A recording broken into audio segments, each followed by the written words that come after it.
జై తెలుగు తల్లి, జై తెలుగు తల్లి, జై తెలుగు తల్లి, జై తెలుగు తల్లి, జై తెలుగు తల్లి.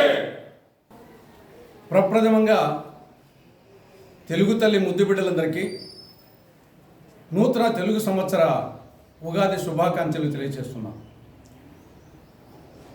ఇది తెలుగువారికి తొలి పండుగ. ప్రళయం అనంతరం బ్రహ్మదేవుడు ఇదే రోజున చైత్ర శుద్ధ పాడ్యమి నాడు సృష్టిని ప్రారంభించారని నారద పురాణం చెప్తా ఉంది. ఈరోజు పరాభవనామ సంవత్సరం, ఉత్తరాయణ పుణ్యకాలం, వసంత ఋతువు, చైత్రమాసం, శుక్లపక్షమి, పాడ్యమి. ఈ రోజునే సృష్టిని ప్రారంభించాడని బ్రహ్మదేవుడు పురాణ ఇతిహాసాలు చెప్తున్నాయి. కనీసం ఈ రోజు నుంచైనా తెలుగు భాష పరిరక్షణ కోసం, తెలుగు జాతి వైభవం కోసం తెలుగు తల్లి ముద్దు బిడ్డలందరూ పునరంకితం కావాల్సిన రోజు. ఎందుకంటే ప్రపంచంలోనే ఎక్కువ మంది మాట్లాడే భాషల్లో 7వ భాష ఉంది. ఆ 4-5 సంవత్సరాల వరకు 5వ భాషగా ఉండేది. First Chinese, 2 Spanish, 3 English, 4 Hindi, 5 Telugu. కానీ 4-5 సంవత్సరాల్లోనే అటు బెంగాలీ, మరాఠీ మనం దాటుకొని పోయి, అంటే రోజు రోజుకు తెలుగు భాష మాట్లాడే వాళ్ళు తగ్గిపోతున్నాం. కేవలం 4-5 సంవత్సరాల్లో ప్రపంచంలోనే 5వ స్థానం నుండి 7వ స్థానానికి దిగజారు. అతి ప్రాచీనమైన భాష, దాదాపు 2500 సంవత్సరాల సుదీర్ఘ ప్రస్థానం కలిగినటువంటి భాష అది. దేశ భాషలందు తెలుగు లెస్స అనే సాహితీ సమరాంగణ సార్వభౌముడైన కృష్ణదేవరాయలచే ప్రస్తుతింపబడ్డ భాష అది.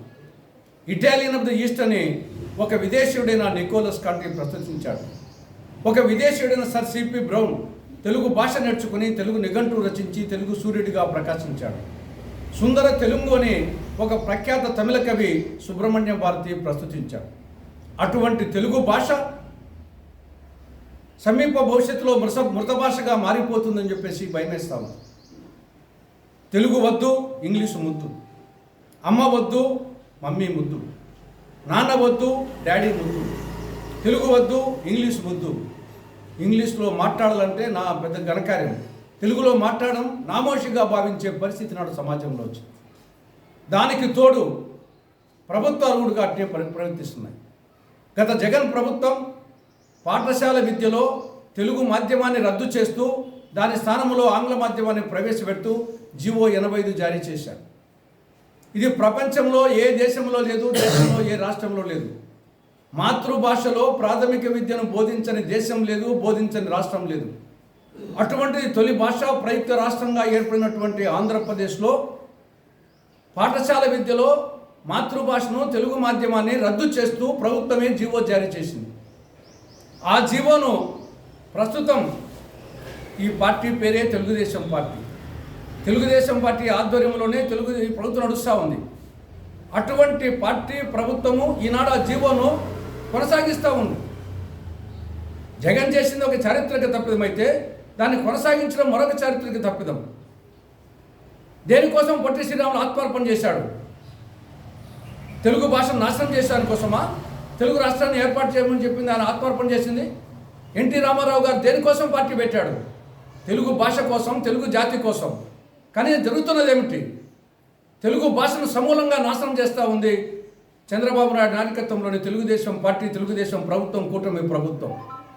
కాబట్టి కనీసం ఈ రోజు నుంచైనా సరే తెలుగు భాష పట్ల, తెలుగు జాతి పట్ల తెలుగుదేశం పార్టీ ఆధ్వర్యంలో ఉన్నటువంటి తెలుగుదేశం ప్రభుత్వానికి, కూటమి ప్రభుత్వానికి చిత్తశుద్ధి ఉంటే జీవో 85ను ఈ రోజే రద్దు చేయాలి. పాఠశాల విద్యలో కనీసం ప్రాథమిక విద్యలైనా సరే తెలుగు మాధ్యమాన్ని తప్పనిసరి చేయాలి. అటు ప్రైవేట్ పాఠశాలలో, ఇటు గవర్నమెంట్ పాఠశాలలో తెలుగు మాధ్యమంలో చదివిన వారికి 2% అదనపు మార్కులు వేసే విధంగా ఈనాడు ప్రభుత్వం జీవోలు ఇవ్వాలని చెప్పేసి తెలుగు తల్లి ముద్దు బిడ్డలంగా మనందరము ప్రభుత్వాన్ని డిమాండ్ చేయాలని ఈ సందర్భంగా విజ్ఞప్తి చేస్తున్నాం.